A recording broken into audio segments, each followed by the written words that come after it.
Assalamualaikum warahmatullahi wabarakatuh. Di video kali ini kita akan membahas sama-sama soal UTS Bahasa Indonesia. Bismillahirrahmanirrahim. Menjawab pertanyaan ini pertama, faktor yang menyebabkan terjadinya kesalahan penulisan yaitu kurang teliti dalam penulisan, penguasaan kosakata yang kurang, dan kesalahan dalam penggunaan bahasa Indonesia. Nah, berikut contoh kesalahan kata yang sering muncul. Aktivitas, ambulan, aktif, bis. Padahal yang betul aktivitas, ambulans, aktif, dan bus. Next, ke pertanyaan kedua, langkah membedakan kutipan langsung dan tidak langsung. Kutipan langsung tidak mengalami suatu perubahan kalimat sama sekali terhadap teks yang akan dikutip. Kutipan tidak langsung mengalami suatu perubahan yang jelas pada kalimat teks yang dikutip. Contoh, sesuai di gambar, itu ada perbedaannya. Kalau yang kutipan langsung itu memang banyak dan itu sama dengan paragraf asli. Nah, sekarang masuk di pertanyaan ketiga, perbedaan biografi dan bibliografi. Biografi adalah membahas secara khusus suatu orang, tokoh, cakupan materinya yang lebih luas. Sedangkan bibliografi adalah merupakan alat penelusuran biografi seperti katalog bibliografi, menunjukkan biografi secara garis besar. Nah, berikut adalah contoh biografinya. Sekarang kita masuk di pertanyaan keempat, perbedaan makna pukul dan jam. Kata jam menggunakan kata masa atau jangka waktu, sedangkan pukul mengandung pengertian saat atau waktu. Contoh, kata pukul, jam belajar di sekolah akan mulai pukul 7, sedangkan kata jam, kegiatan belajar di sekolah berlangsung selama 7 jam dalam sehari. Perbedaannya itu di jangka waktu dan saat atau waktu. Di pertanyaan kelima, jelaskan apa kaitannya antara sistem bunyi bermakna dengan penggunaan bahasa. Bahasa sebagai sebuah sistem artinya bahasa adalah sejumlah unsur yang beraturan. Bahasa itu bunyi adalah bunyi yang dihasilkan alat ucap manusia saja yang dapat digolongkan oleh bahasa.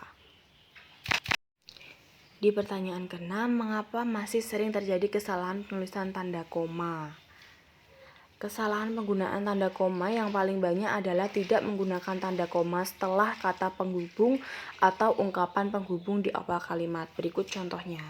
Aku hanya bawa buku, koma, tas, koma, dan pensil. Itu yang benar. Yang salah, aku hanya membawa buku, koma, tas, dan pensil.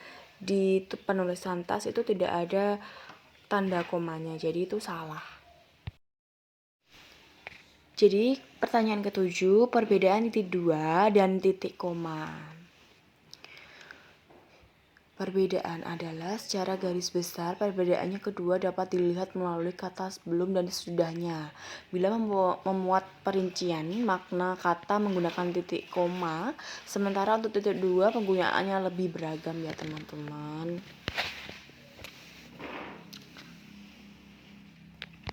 Nah, ini contohnya pengguna titik dua. Dialog drama tanda titik dua digunakan dalam naskah drama sesudah nama yang menunjukkan tokoh atau pelaku dalam percakapan. Malin tanda titik dua, siapa kau? Aku tak kenal. Dan ibu juga menggunakan tanda titik dua, aku ibumu Malin. Selanjutnya contoh penggunaan titik koma. Tanda titik koma sebagai pengganti kata penghubung untuk memisahkan kalimat yang satu dengan kalimat yang lain dalam kalimat majemuk. Masuk di pertanyaan ke-8, mengapa sering terjadi kesalahan penulisan huruf miring? Huruf miring dipakai untuk menuliskan judul buku, nama majalah, atau surat kabar dikutip dalam tulisan, termasuk daftar pustaka. Contoh, saya sudah membaca buku, anggap saja salah asuhan itu garis miring ya teman-teman. Dan jadi bacanya saya sudah membaca buku salah asuhan karangan Abdul Muiz. Kita sudah masuk di pertanyaan ke-9, pertanyaan yang terakhir, jelaskan kesalahan penulisan konsonan dan vokal pada karya tulis ilmiah. Kesalahan penulisan terjadi dengan hilangnya vokal dan konsonan. Contoh, data pertama hingga ketiga adalah hilangnya vokal A.